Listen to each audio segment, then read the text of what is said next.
Do you want to do a podcast? We make a darn good team. It always goes without a hitch. Let's head to Twitch and go start up the stream.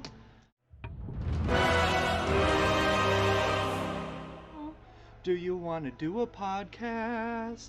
It's the Nerd Glasses Podcast. Let's start now. Hi everyone and welcome to the Nerd Glasses Podcast. Come? Alright, I'll do my own bit for myself. Oh wait, no silence. We're doing it. Get off the road.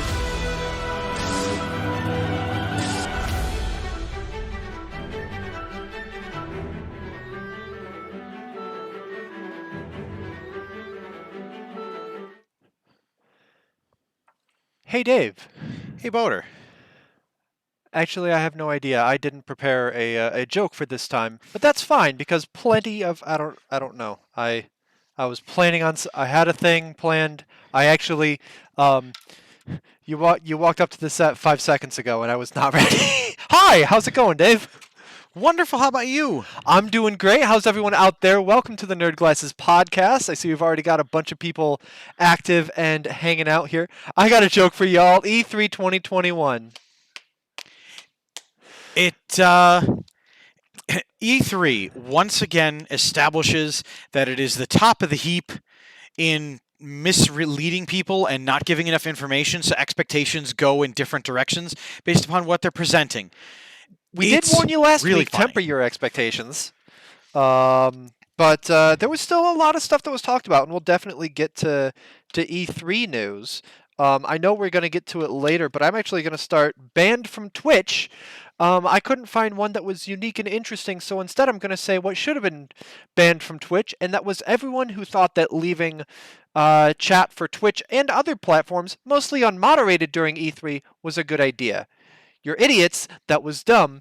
Gamers, when left to their own devices, can be some of the most vitriolic people, and that was on full display in the official E3 chats, in like Microsoft's chat during the Microsoft Bethesda conference, so on and so forth. I had no expectations, still am disappointed. Yeah, I mean, historically, E3 the past 10 years, and we talked a little bit about it, E3 isn't where the big stuff happens anymore because people do their own things. It's so easy for people to get the word to the consumer now, unlike, say, 10, 15 years ago when it had to go to journalists first and then out to people on the internet.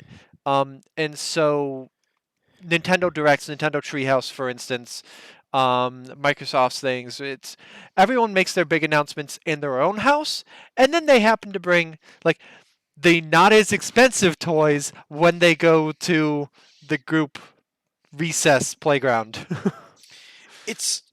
I'm not going to lie, E3 this year I was looking forward to just because it was going to be, especially looking at everything that's happened in the last calendar year and all the things going on, that it was going to be somewhat of one of the first big events to happen in 2021 and Yeah. after the shutdown and everything like that.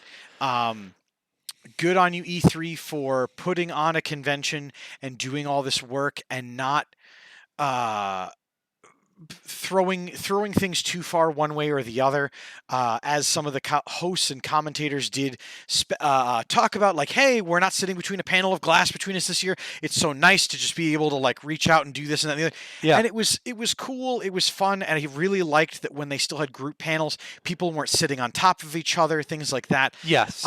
There is kind of that, and I think that'll persist for a while, is that, like, we're both fully vaccinated. New York is opening up, whatever. We still have the 4 or 5 feet. We're not, like, right on top of each other, and I think that's going to be something that stands. I think E3 put on a good show. It's not their fault that nobody brought big game changers, to the show. But that's kind of the way that the industry's going. This was kind of a year to see could things go back to that. And yeah, there was nothing that set my various social medias on fire. A few people like, oh, hey, this was announced, that was announced, that's cool. But a lot of it was just, hey, this stuff that we announced a couple years ago, well, we got a release date. Okay, thanks. I'm glad to hear some of those companies did take advantage of their downtime to finish those projects that were at 65%, that were at 85%. Just push them. Just do it. Yeah, yeah. So it's what was it? Oh, I forget who said it, but there was someone, I think it was who worked on Ratchet and Clank, testifying that there was no crunch in that development. Mhm. And he was like, I worked maybe an average of like 44 hours a week, sometimes a couple more, sometimes a couple less. Didn't come in on weekends. I can't speak for everyone, but of those that I've talked to on the development team, that seems to be about the norm. And so the studios that are conscious of the anti-crunch movement, we'll say, the groundswell that has really been coming up the past couple years, as well as saying, we got to push things back because we can't all work in the same thing here. Let's take our time with this. People aren't going to blame us for pushing something back now of all times.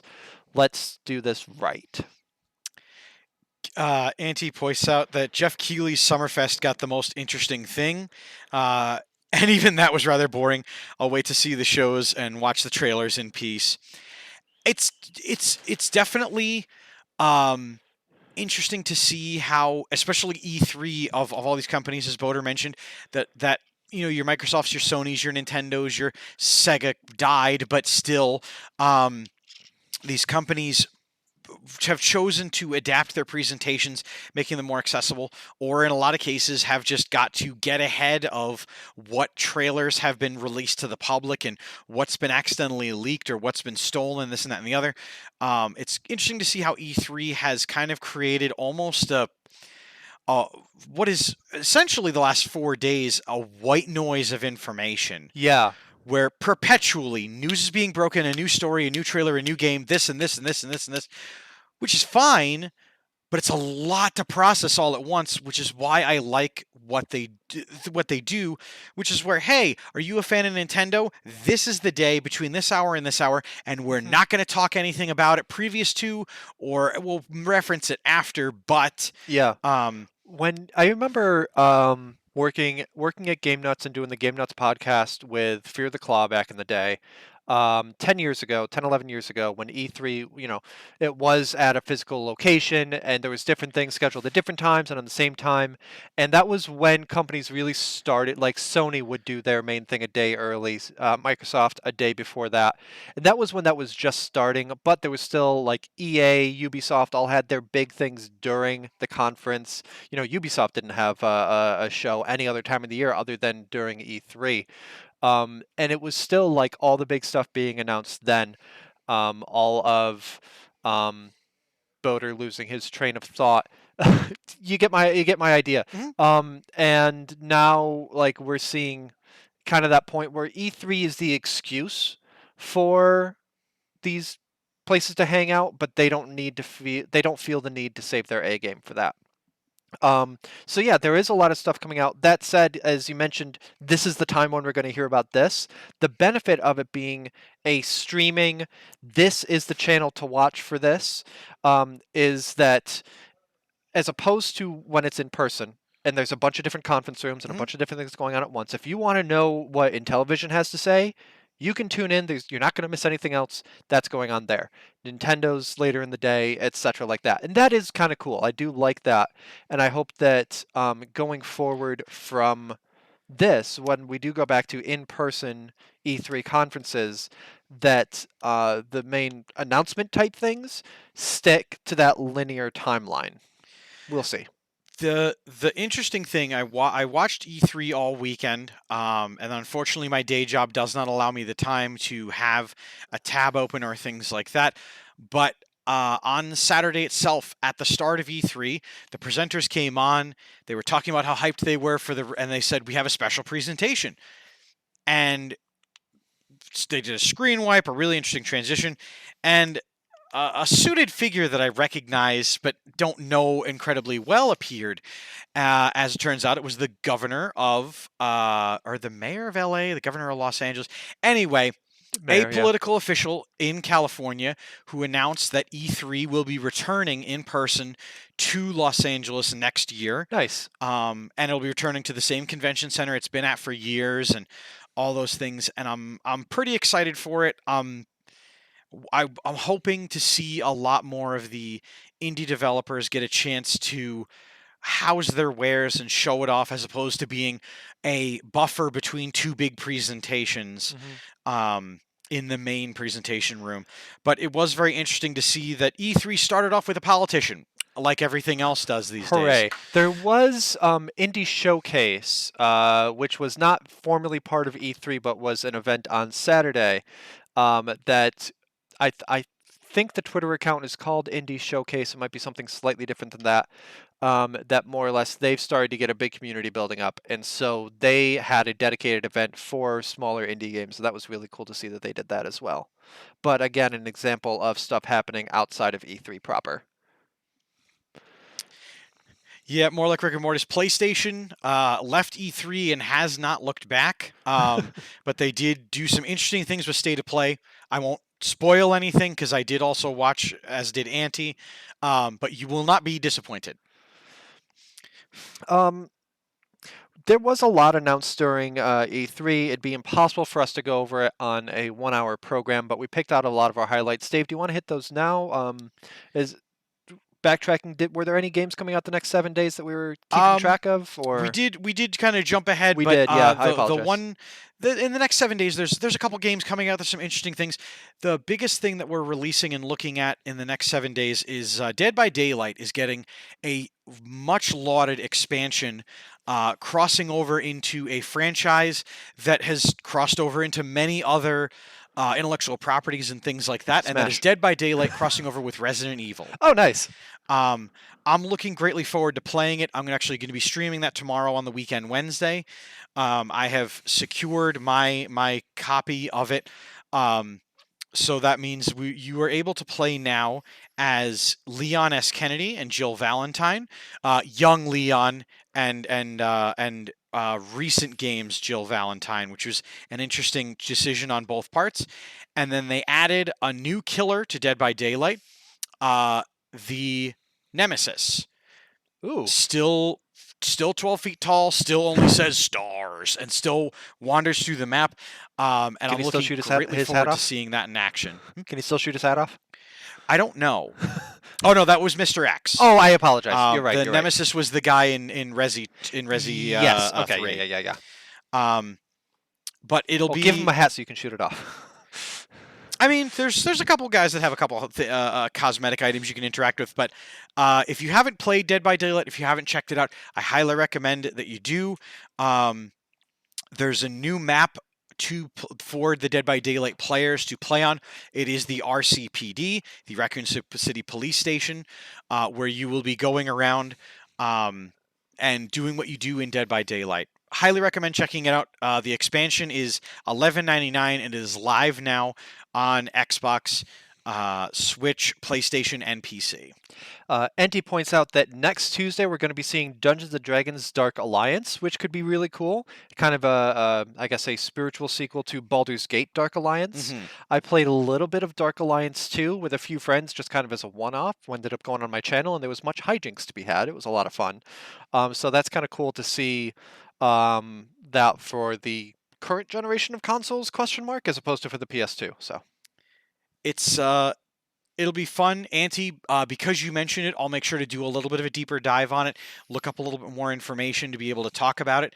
And if you have any games coming out in the next week, the next month, if it's got a confirmed release date, we would love to chat with you about it, and we would love to hear your thoughts on the games coming out. Make sure to let us know in the comments down below or in the Discord down below under the Nerd Glasses tab.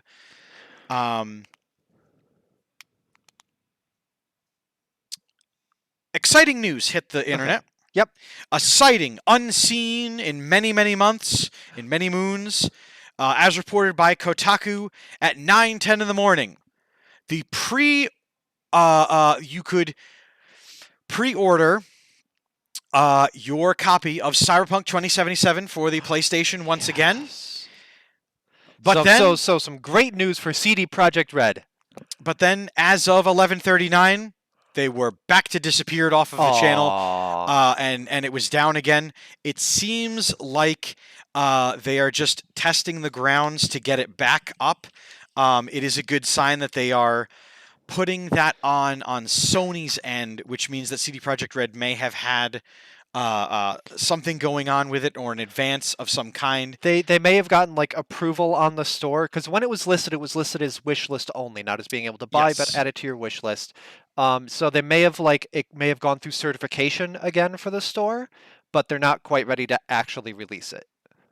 So who knows? Because CD Projekt Red could use the good news because the day before E3 kicked off, they issued a press release admitting that they had lost containment of their data breach that they had back in February. So the current and former employee info is now out on the internet, being circulated. It's not being held for ransom anymore. It's just out there. Plenty of data that is out. Again, most concerningly, current employees and former employees, that's out there. So CD Projekt Red not having a good week this past 7 days. How interesting that all these lead ups to, we talked about how there was a company auctioning off information, there was pieces of this game or that or this and that and the other, and CD Projekt Red said no comment, or we're looking into it, we're investigating it. And then they did exactly what corporate companies should do, as something that's going to literally fill everyone's feeds for the next week and a half, 2 weeks, 3 weeks. Announce it right under there so it gets buried and swept under. But the Nerd Glasses see you, CD Projekt Red, admitting that you had a data breach finally after almost a calendar year. I did see, well, they had admitted the breach, but they were, last they knew it was like maybe just one person had it that was trying to sell it and make bank off of it, and then it didn't happen and it just got released. But I did see a note saying that it could be because as a European company, they probably have to release information like that as soon as they find out or with a grace period. So they may have waited as long as they could until E3, but also, yeah. Hey, speaking of data breaches and hacks, guess who else had a fun time this past week? It's our good friends EA. Oh. They were hacked, and their Frostbite engine source code, as well as source code for some of the games, was stolen. I did not see specific games mentioned, but they did admit that, yeah, we were hacked. Source code's a big deal, especially with an engine. And I don't know, like Frostbite, their EA's engine is used for everything. Like one of the reasons that Mass Effect Andromeda was so ill put together at points is because they were like, no, you can't use Unreal. I know you've been developing in Unreal for a decade and you know exactly what you're doing. Use our engine instead. Your engine doesn't have half of the things we need. Use it! So, I mean, I have a poor opinion of Frostbite anyway because of my baby Mass Effect, but still, it's proven to be really versatile, and now just the source code is out there. So, If you have an EA Origin account, my suggestion to you would be, even if you haven't noticed any strange transactions or strange actions on your account, when companies do get hacked and information is leaked, it never hurts just to change your password. yeah, It's a very simple thing you can do, but it will help better safeguard you as information becomes more available as to these leaks and things like that. Even if it wasn't necessarily confirmed that Origin or parts of the company or things like that leaked, if a major Fortune 500 company has a data breach, you should probably do just 3 seconds worth of prevention. Yeah, EA did state that employee and consumer info was safe, but it doesn't hurt as a reminder that that password might be a few years old. Update it and turn on two-factor authentication, please, if it's available on that platform. It might be annoying every time that I want to log into Twitch on a different computer or a different, incognito tab at work. I mean, a different computer that I gotta, get a code to set to my app to punch in, but just do it. It is so much more secure. So 5 seconds worth of password protection can save you from 5 hours worth of online help with your bank or asset protection or all these other things that get put into. But Boater, does the code 2132-1502 mean anything to you? hold on, 2132 Mhm. dash 1502. 1502. It's an error code. That looks really familiar, but I can't place it. If you have done the June 7th firmware update, version 12.0.3 on the Nintendo Switch, you may have seen that error code. It is an error that has been striking people recently after the firmware update. If you try to download anything from the store, you get that error, and it prevents you from. Oh my God! They found my social security. But Nintendo is not yet confirmed what they're going to do about it, and all these things going on. There have been many people in the community here on Insane Games that have been struck with it, and things like that. But if you do find yourself seeing 2123-1502, reset your system, reset your internet connection to inside of the internal system. That's fixed it for a lot of people Okay. before the next firmware update. If you're Disconnect, savvy, reconnect, okay. you can walk it back to the last firmware. But just as a heads up, Nintendo is aware of it. The internet has done a very good job of plastering their social media with, hey, you need to fix this. And Nintendo has acknowledged that there is something a-brewing and that they need to do something about it. But It's nice that the internet has used its powers of Hey, we gotta fix the thing! for good, and Yes. that the right people are paying attention. The rest of the stuff that I have, Dave, is actually no. I had one more non-E3 piece of news. If you've followed us on our individual Twitch channels, if you noticed in the intro of the Weekend Wednesday, if you follow our St. Jude fundraising efforts, you'll know a few years ago we got a donation from Scott Cawthon, the creator of Five Nights at Freddy's. So it was cool to see his name pop up until I saw what it was for. Always be sad when you see someone's name pop up in the news that you recognize is probably not a good thing. His political donations have been made public. There's a way that you can just go online and just see public records of donations. And although he has proclaimed many times to support and love his LGBTQIA plus community members, his political donations all say otherwise. And most of them have been to politicians that pass anti-queer policies. Trump, McConnell, Ben Carson, Tulsi Gabbard, Devin Nunes, Elise Stefanik. The list goes on. And it's just like, what policies of theirs made you think that that would be good for this community that you proclaim to love? Oh no, but I know people and I'm friends with people that are, so you're pulling the I have black friends card. I have gay friends, so it's okay for me to donate to. That's not how it works. The people that say vote with your dollar, because of how politics and money works in this country, your money actually influences elections, and that's how that's going. So that was really disappointing to read. And that he hasn't like apologized. He's just been like, "Oh, this is what I do, and I love my queer friends and community." Okay. Unfortunately, your financial actions have spoken louder than your words. Thank you for your St. Jude's donation support. Still grateful. Thank you for helping the kids. Just think of the queer kids who are getting hurt by a lot of the policies created by people that you are financially supporting. That's all that I have for non-E3 news, Dave. Do you have anything else? Yes, actually, quite a bit of different things going on with all the work. The National Music Publishers Association has recently filed a lawsuit against the game creator and the game Roblox. Oh, right. They are lawsuits. The article from Variety I was first made aware of.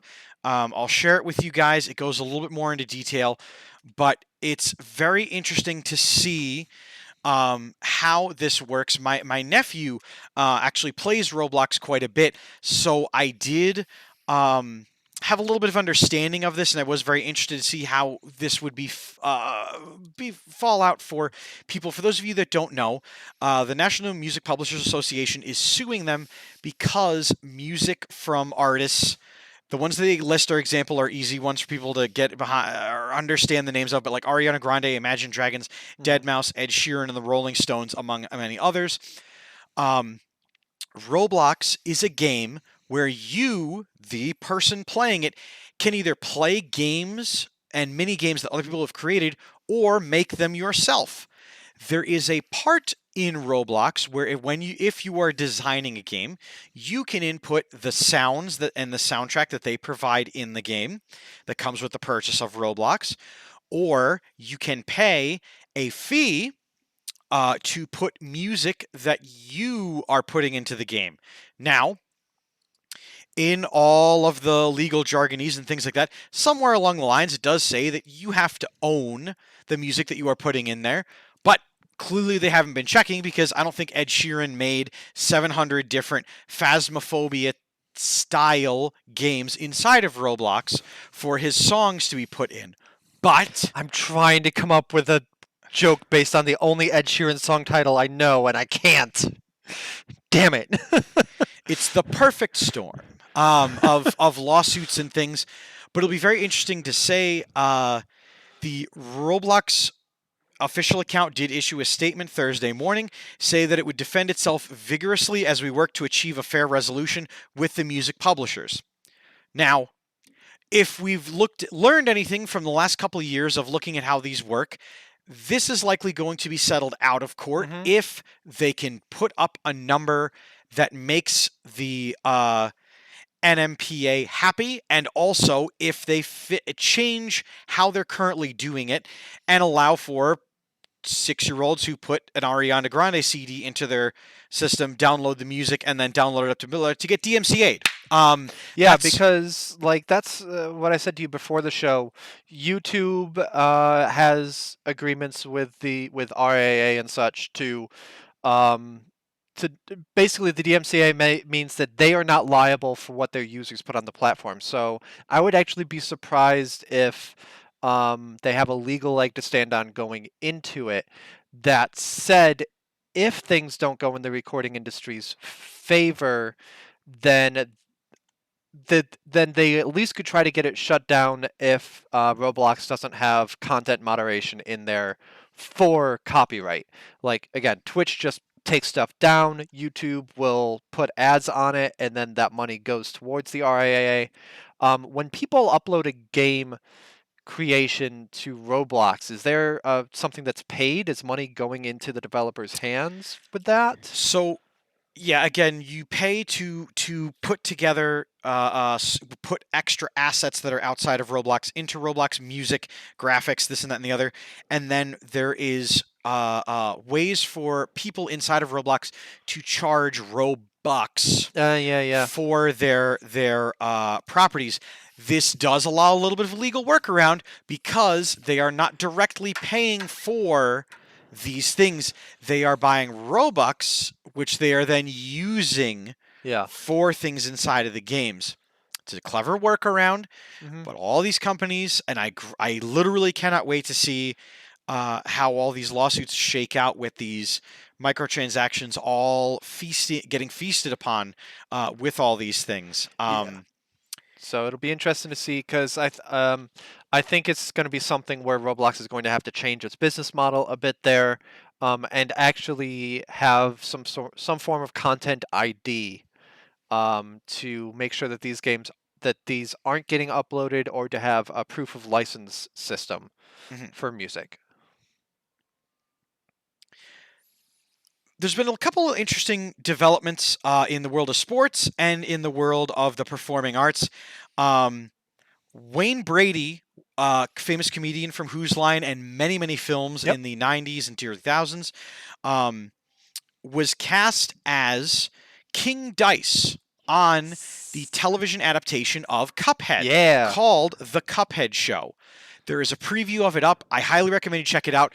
It is Wayne Brady doing a very good job, because he is a performer with a lot of range and things like that. This King Dice character strikes more on the Chappelle Show Wayne Brady than it does on the Price is Right Wayne Brady.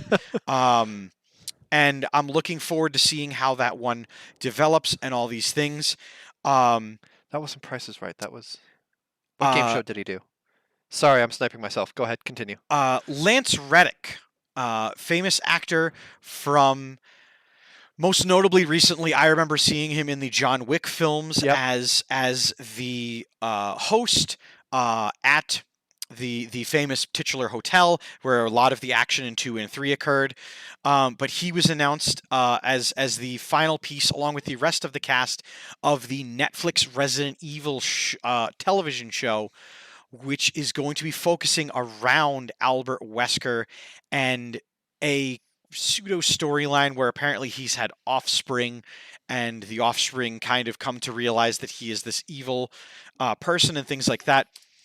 So I'm really looking forward to seeing Mr. Reddick and Mr. Brady's acting chops and all these different things. Do you have a ridiculous celebrity you would like to see casted in a video game adaptation? Let them know. Shout them out in the chat. We'll read them out. Give yourself some time to think about it. We'll collect them for the end of the program. But one last thing before we dive into E3 headlong, and it was that my favorite sport, baseball, has had some recent What is developments this? where celebrities throw out the starting pitch, and Yeah. it's usually to varying degrees of Oh, success. God. In that sometimes they manage to actually get a pretty good throw in, and sometimes the ball doesn't go anywhere, sometimes it goes out. Everyone has a laugh. I look at this other celebrity, this and that and the other. The catcher had to do a lot of work, and everyone had a laugh. Well, this past Saturday in Japan, baseball is also a very big sport, and it is much. There's a lot of reverence around it, and great respect to the local clubs. And an enemy character from the Dragon Quest franchise called the Killing Machine was unveiled to the audience and delivered the first pitch. They did. I will link the Kotaku article here because you should absolutely see the graphics that they used. They did a little bit of one of my favorite parts of live performance where they had a meter of, as you got louder, it loaded up faster and faster. And it made for this very interesting situation where they wheeled out this thing under a cloth and the audience got loud and it loaded up to 100% and they took it off and it was the Killing Machine, and they had adjusted its crossbow and they had put what was a pitching machine on the crossbow. So that's a full-on physical character there. Yes. Okay. And Because in the thumbnail, it almost looks like it's like AR, and then they have like one physical bit. No, that entire. That's amazing. now, what was even funnier about it was, so they showed the stadium, they showed it on the PA. People in the audience did react. They had a lot of fun with it, and they hyped the audience up, and then they had the gentleman that was standing next to it load a baseball in and fire it towards the catcher. Exactly. And it just kind of Even better. Look just at what kinda they flumps. look at what they clocked it in at. 199 kilometers per hour. Aha. So it was a good bit of fun that they put in this. It gave some levity. It gave some brevity. It just kind of went. It did what a pitching thing does. If you set it to a certain speed, it's going to continue to throw the ball at that speed. And it seems like they just kind of wanted to loft it to the catcher so that they could move on with the presentation. But then they put up a little graphic ticker at the bottom for Dragon Quest Walk, which is very big overseas. Yeah. And it's just 199 kilometers per hour.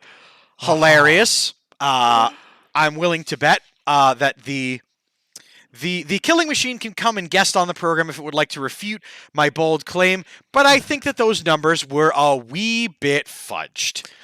I take no responsibility for what David said, and I face no repercussions from his views. You know who did face a lot of repercussions, Boater? Oh boy.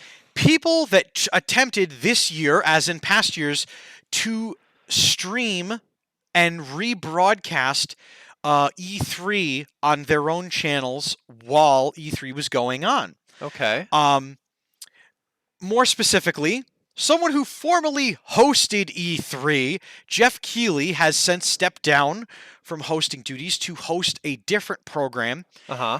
but was not given a license to co-stream, as it was called, E3 itself. Of course, a lot of drama came out and things like that. E3 did officially tell Kotaku, where this article had originated from, that they received over 1,300 submissions and it approved less than 100 creators and brands from officially co-streaming. As the representative explained, that since E3's first year doing official co-streaming, it decided on a small select group of year to monitor the opportunity to see how they can apply it to future E3s. Makes sense. Jeff Keighley's already associated with E3. Don't give him a license to co-stream because people already know he's associated with the brand. Yeah. I can get it from their things. And then Okay. Jeff Keighley said he doesn't hold any, ill will. He gets it. He didn't say like, oh, they screwed me out of. He just hosted his own things. Which is still like looking at around 100 people that were able to co-stream, except the Nintendo event.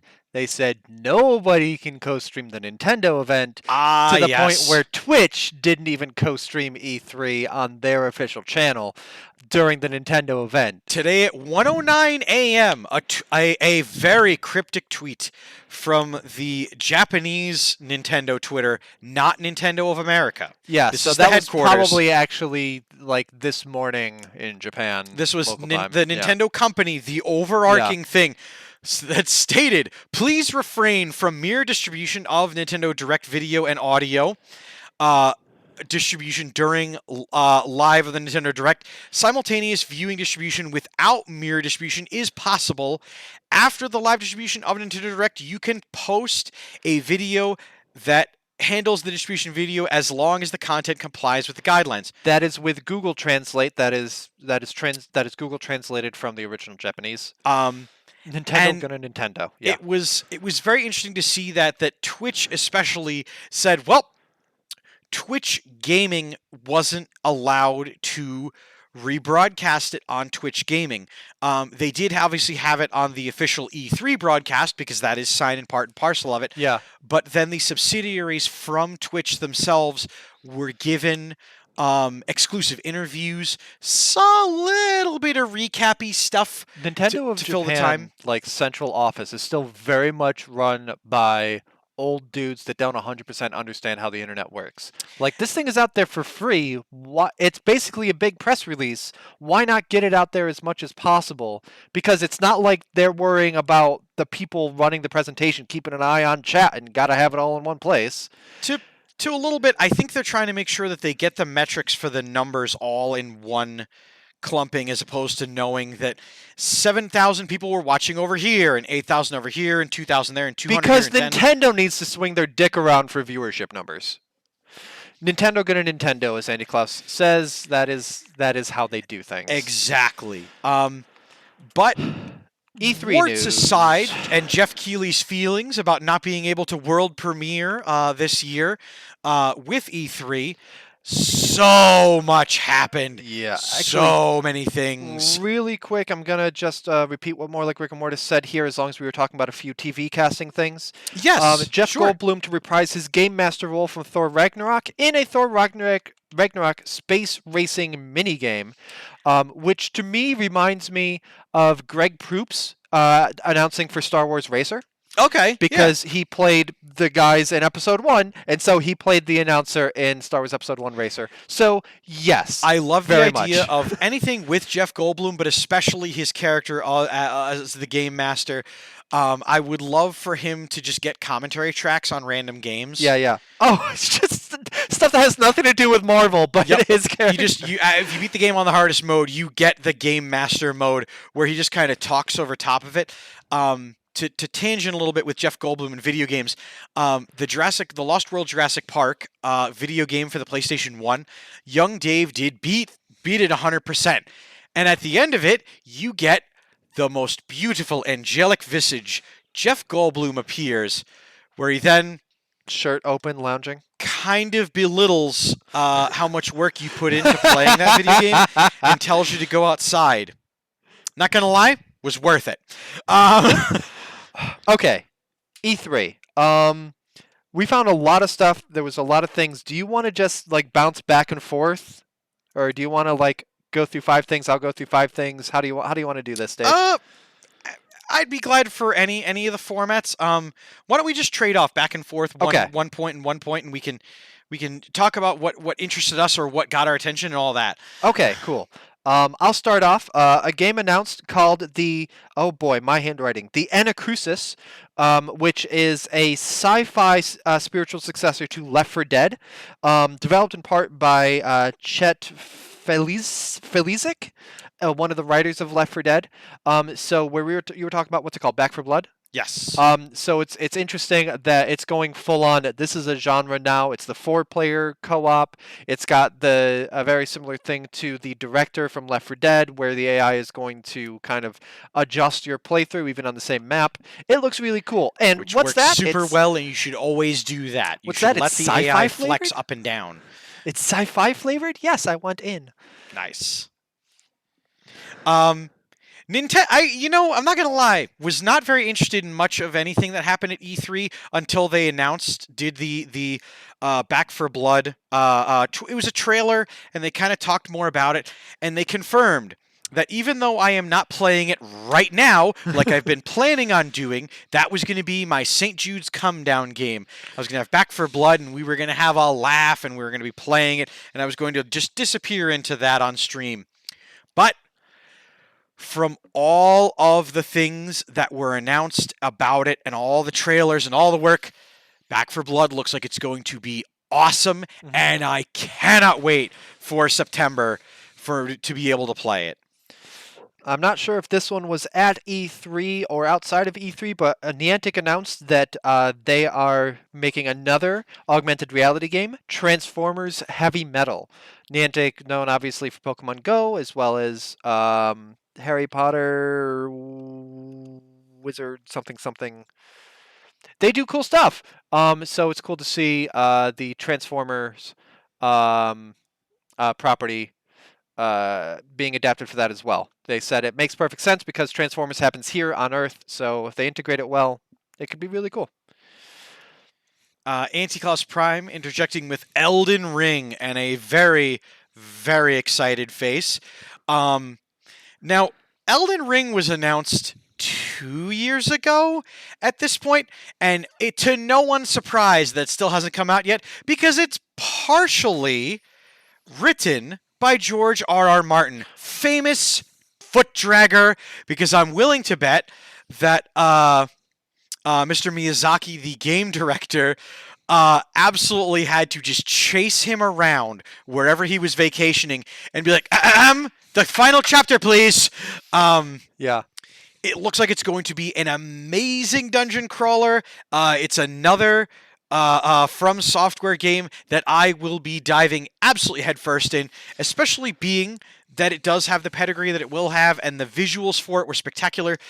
Did you see the meme-worthy moment from the trailer for Elden Ring, Boater, by any chance? I did not. Okay. There's a moment in Elden Ring, beautiful visuals, fantasy, very dark, very, very somber. But there was a moment where every single Zelda player should have collectively crapped their pants a little bit, because there was a clay pot that had arms and a mouth and looks like it would be able to defend itself if a small mute child were to try to pick it up and throw it. And greatly looking forward to seeing all the memes that continue to come from that. But Elden Ring looks like it's going to be amazing, and I cannot wait. Somebody get George Martin, Ghost Rider, please. Bethesda showed a game called Starfield. Bethesda RPGs are usually, like Skyrim, Fallout, that kind of thing. It is a sci-fi, like futuristic sci-fi RPG that is going to be releasing November 2022. So that is still quite a ways out, but like, hey, here's an announcement. It looks really cool, but we're still a whiles away from release. But again, it tickles my sci-fi sense, so I'm paying attention. Speaking of tickled, a familiar. Well, first of all, when the Xbox Bethesda presentation started, Mike and me were behind the counter, and my God, did the two of us let out the longest groan when that Skyrim logo came up.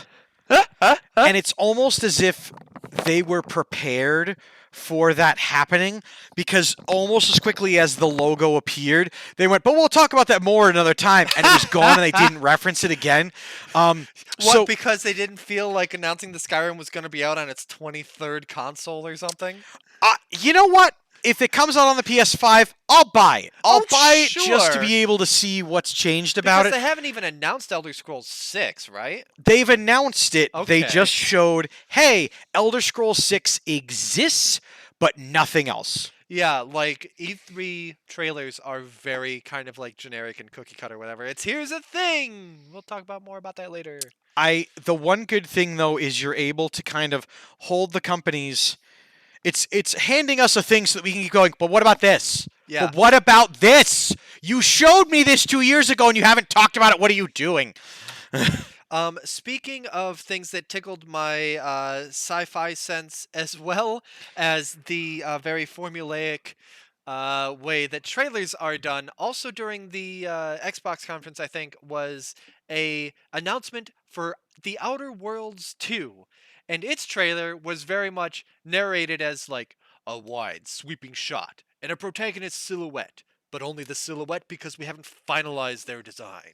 That blom sound means that this will be a large epic story, like that kind of thing. The They- tongue-in-cheek sort of, we know what we're doing here and you're in on the A joke. gigantic creature, but don't worry, it won't be in the final game. I enjoyed playing Outer Worlds. I've played it once. I'm excited to see Outer Worlds 2 being announced. In fact, I'm so excited that tonight on the Citadel, I'll be playing the first game, Outer Worlds, immediately following this on the Citadel. Nice. So it is, if you're unfamiliar with it, it is a comedy, sci-fi, anti-capitalist, first-person RPG. And I really enjoyed it, and I expect to play, and I'm gonna play it again with DLC, and I'm already ready for Outer Worlds 2. Auntie and I actually, once again, agreeing and hitting notes together. The video for Stalker 2 actually sold me on the Stalker franchise. Oh wow, okay. And I will greatly be looking forward to it. But if you can't watch it, if you're not interested in, a group of soldiers are huddled around a fire and they're exchanging the story of, well, then one time and this one time and this one time, and the main character comes up and everybody hushes and starts asking about, and then clips from the game start playing about things that you have done and what you're doing in the game. I'm sold. Mutated creatures, things like that. The lore of Chernobyl. The title of the game is Stalker 2: Heart of Chernobyl, where it's talking about nuclear fallout and creatures that are begot from it, and things like that. I'm sold, and I will be playing it as soon as I steal a Series X from somebody in April next year. Yeah. Let me see a couple quick announcements. Like there were a bunch of announcements that I'm not going to hit all of them, but one that did interest me was Hades coming to the Xbox, which is a game that I think previously has only been on PlayStation, maybe also on PC. I'm not sure of that, but I've heard a lot of really good things about the game Hades, and I'm excited to see it come into Xbox. Because again, that's kind of my console, whereas Steph has the PlayStation. Not that I can't play on it, but it's nice. Anyway, Hades coming to Xbox soon. No, Auntie, I haven't played the old ones, but I would be interested. Nintendo kind of really blew up E3 for me, and for a lot of folks, because, let's get out of the way, they confirmed and showed some footage of Breath of the Wild 2, Yep. but I'm not going to talk about that. I'm going to talk about a really quick trailer that they announced. Advance Wars, a handheld war game that my friends and I grew up playing and fighting each other, and it's getting a 1 and 2 reboot build up from the bottom to the top. Nice. It's going to come out in December for the Switch, and I will be buying that game in the deluxest copy I possibly can, because that game is fun, and it follows the two principles you do with games you can play with your friends. It's fun, and somebody gotta lose. And I literally cannot wait for that game. Got so excited, came into my shift here, and saw some of my favorite characters from a game that has been silent since 2004. Yeah. It is going to be amazing, and I am hyped as hell. speaking of game franchises that have been dead for a long time and finally coming back, Age of Empires 4, previously announced, had a new trailer, is going to be releasing October 28th, 2021. I looked at the trailer and it looks like Age of Empires 2. Like, it looks like a newer engine and everything, Yeah. but it's set during medieval times. Age of Empires 1 was, Tool Age, Stone Age, Iron Age, Bronze Age, not in that order.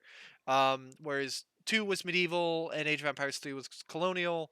I didn't know where they'd go with 4, but apparently they're like, hey, Age of Kings is by far our biggest, our most popular game, so let's just go back to medieval times, which, they'll probably have a campaign that goes more around that. See, like, I don't know, I feel like, yes, they did Age of Empires 2 HD, but it feels disingenuous to. I feel like they could have come up with another era. Like, give me the dark ages between classical and medieval periods. Give me, I don't know, something different.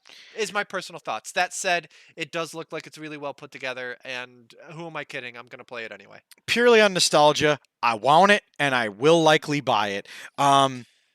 I did get very hyped, but I'm not going to lie, when the trailer started playing, I did let a rather large groan out, knowing that what the things that I will be doing uh, actually later this month, returning to the Weekend Wednesday, will be Captain Manbeard, because Sea of Thieves and Pirates of the Caribbean, the most no-brainer crossover between video game and film that has not yet happened, is happening. Hooray! And it's going to be an awesome event.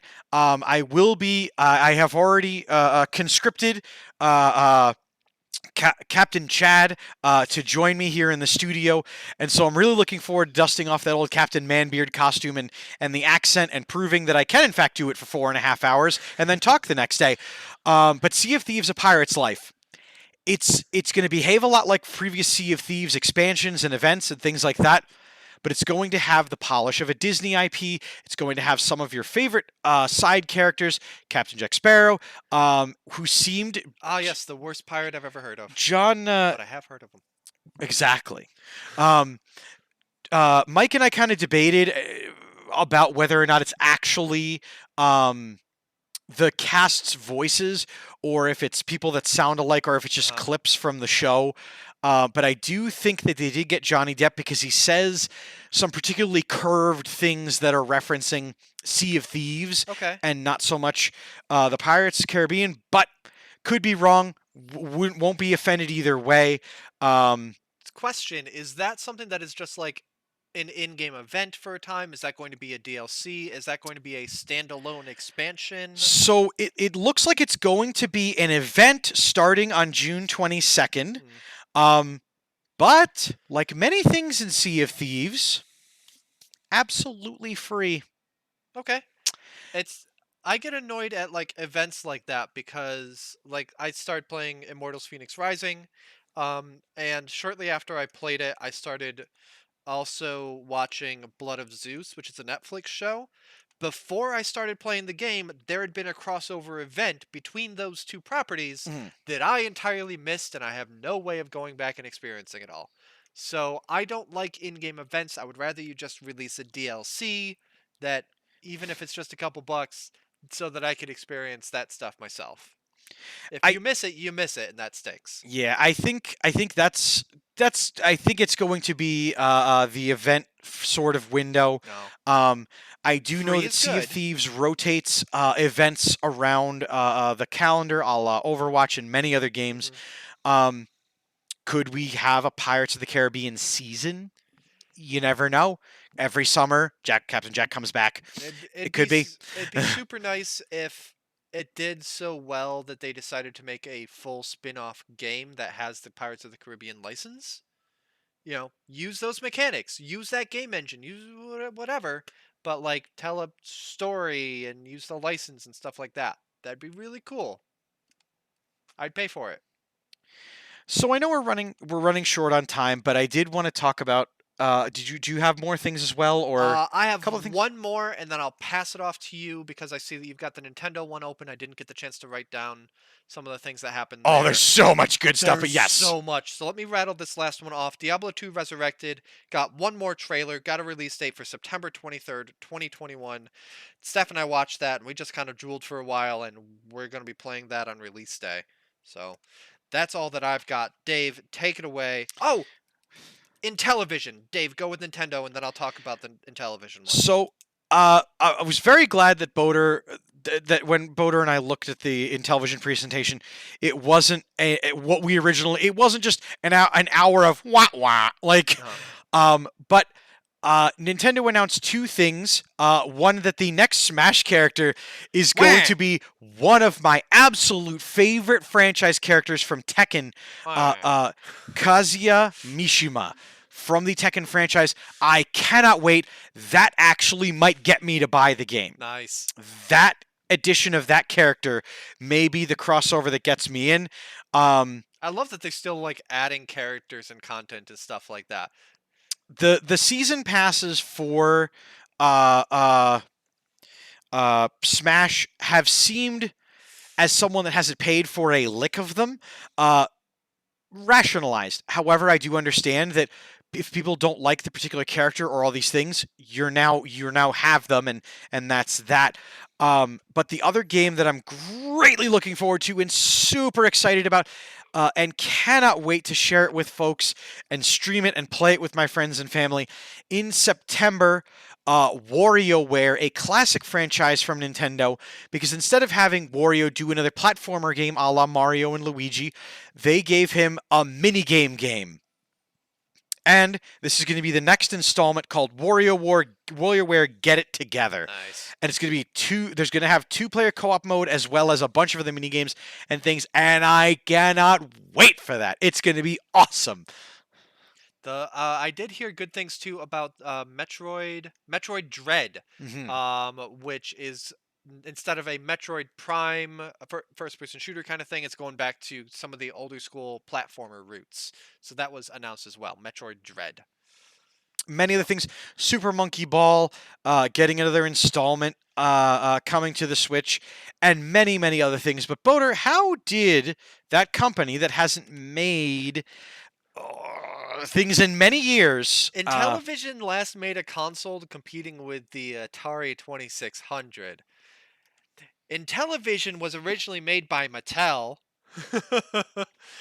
Early 80s, I want to say, was when that was kind of. Anyway, they had some stuff on their site ahead of time, but they formally announced during their E3 time slot the Intellivision Amico. Amico is Italian for friend, and that's kind of their focus on this. The focus is I took all the notes. I'm gonna motor mouth through. Please stop me. Anything you want to comment on? No. The focus is on retro-flavored couch co-op. They're not going to try to compete with Sony, Microsoft, Nintendo. They're making consoles that you just bring to a party, set up, grandma can play, mom can play, all this kind of thing. It's a party game machine, he said at one point. The controller is really cool. It's shaped kind of like the original controller. If you haven't held an original Intellivision controller, I don't blame you. They're almost older than I am. It's shaped like a TV remote. If you haven't held a TV remote, you are a baby. It has a number pad at the top and a disc at the bottom that's like a 32 or 64 directional thing, as opposed to an 8 directional pad. And the Amico replaces the number pad with a touch screen so that it can be movement down here or that up there, or you can turn it to its side. It's and a have... Zune. It's a Oh Zune. my... Yes, okay. It Oh kinda my looks like a god! Zune. It's literally an old iPad. Literally the old Okay, it does iPod. look a little bit like a Zune. That's hilarious. That's gonna be so good. But that again, that's the heritage of what the original Intellivision controller looks like. I'm Absolutely. No, excited that this they kept looks. that. This is very reminiscent of the old television thing. The controllers themselves are contact wireless charging. They just sit on top of the console. Then you pick it up and it's wireless. Connects via I look at those Bluetooth things. to the console. You drop it in. It'll Bluetooth pair up to 8 people playing at once, depending on the game. Again, just in the same room with controllers, stuff like that.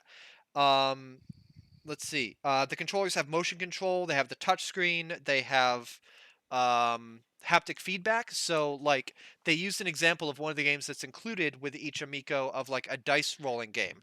So you have the controller here, it shows your dice on the screen.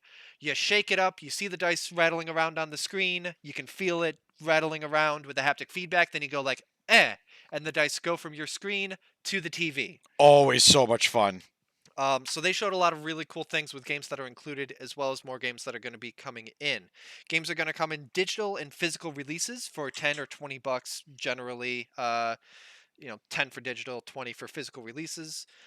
Full games only, no DLC, no loot boxes, no in-app purchases, no live service games, which makes sense as like a kind of like party game thing, but still it in this day and age, it was a nice kind of like kick to the games industry to be like, none of that. You buy a game, you get the whole game, done. Although they will feature online leaderboards. All the games are going to have single and multiplayer modes, and they showed a bunch of different like types of games and licenses that they're going to have. Edutainment games with like Sesame Street and Care Bears. Sports games with licenses from like MLB as well as casual, so like Cornhole. Retro Reimagined, which is both old and television games remade with co-op and new graphics and stuff like that, as well as Atari licenses, so like Asteroids and Space Invaders. There is a new Earthworm Jim game that is going to be for the Intellivision Amico, as well as a new game called Dolphin Quest that is Echo the Dolphin spiritual successor. The console is going to be $249, not the $300 that I said last week. I think that was GameStop like, well, we got to put it up for pre-order and we got to put some sort of price on it. Yeah. So $249 for the Amico. It's got a bunch of different colors coming at launch. It's got crazy LEDs all over because gamer, but also that's going to interact with the game. They showed something where like with everyone having their own screen on the controller, if the person who's in last place can get some sort of benefit with seeing a pickup on screen so they know which one is next or something. It looks really cool. It's not going to hit the same parts of my brain as, say, Outer Worlds 2 or Metroid Dread or anything like that, but I think it's still going to be kind of cool. I like the idea of your controller is paired to your account, so when you go over to a friend's place who surely also has an Intellivision Amico, you bring your controller, you dock it, and all your games are just traveling with you. So it's cool stuff. I keep glancing over to the left because the more I hear about the Intellivision Amico, the more I look over to my set here and I look at the Ouya and I think, damn, that looked like a lot of fun. Damn, that Intellivision look is going to be good. But I own an Ouya, thank you to Vladdy, you sucker, for buying that. And so I'm going to make sure to keep the Ouya in the front of my mind as I hear more about this Intellivision thing and how much fun it could be. I might end up getting an Amico, just looking at how the games look, because Intellivision was my childhood console. My dad had one, so that was what I grew up playing. All the like Night Stalker and Burger Time. They're releasing an updated version of Burger Time. Gotta Yes. spend $250 for an updated Burger Time. Not literally, Steph. Don't get mad at me, but still. Anyway, thank you for watching the Nerd Glasses podcast. This has been our E3 roundup, as well as some other news from the past week. We did go a little bit over time. We started a little bit late. It's fine. Make sure that you stick around because I'd love to see you hanging out as we play the Outer Worlds on the Citadel. But of course, in the meantime, thank you so much for watching the Nerd Glasses podcast. We are live every Tuesday night at 7 o'clock Eastern, right here at the Insane Games TV studio. Does the updated Burger Time have impossible burgers? Well, that's impossible for me to say right now. And with that, we're going to sign off. Thank you, everybody, for watching. I've been Boater. I've been Dave Mann. And we will see you next week. Bye, everybody.